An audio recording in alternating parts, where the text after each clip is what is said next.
Aikovatko Yhdysvallat hyökätä Iraniin?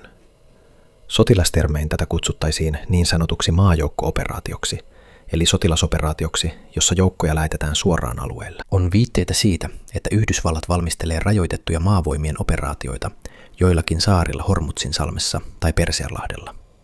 Miksi? Yrittää kuristaa Irania iskemällä sen energiavientiin. Selitetään, mitä on tapahtumassa.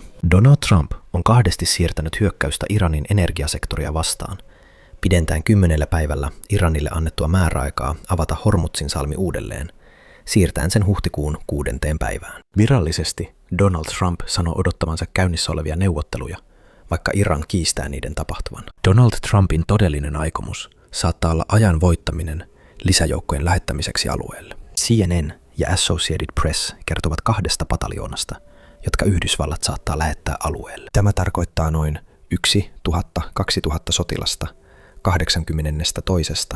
nopean toiminnan divisioonasta. Kyseessä on yksikkö, jonka tarkoituksena on voida lähettää minne tahansa maailmassa alle 24 tunnissa. Tämän operaation tueksi voitaisiin lähettää USS Tripoli. Tämä alus sijaitsee tällä hetkellä Diego Garcian tukikohdassa, ja tiedämme tämän satelliittikuvien ansiosta. Alus voi kuljettaa noin 2500 merijalkaväen sotilasta. Lisäksi on muita tukialuksia, jotka nostavat kokonaismäärän 7000 mieheen, mukaan lukien aiemmin mainitut joukot. Mutta mitä he aikovat tehdä? Vaihtoehtoja on 2. Ensimmäinen vaihtoehto on miehittää 3 pientä saarta. Hormuzin salmi, eli Abu Masa, Lesser Tamb ja Greater Tamb, tarkoituksena kohdistaa tiukempaa painostusta ja saada itse salmi hallintaan.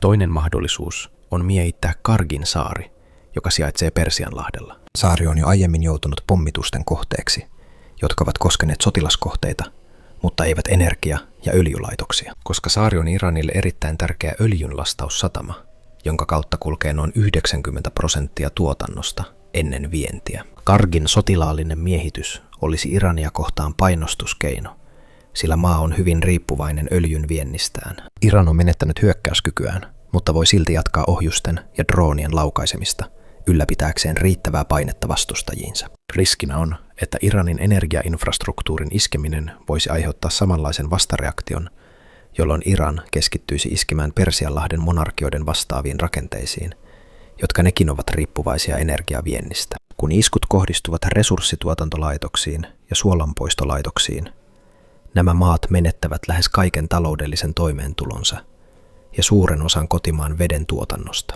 Yhdysvallat haluaa siis miehittää nämä saaret pakottaakseen Iranin pehmentämään kantaansa neuvotteluissa. Mutta tämä siirto voisi puolestaan johtaa konfliktin kärjistymiseen.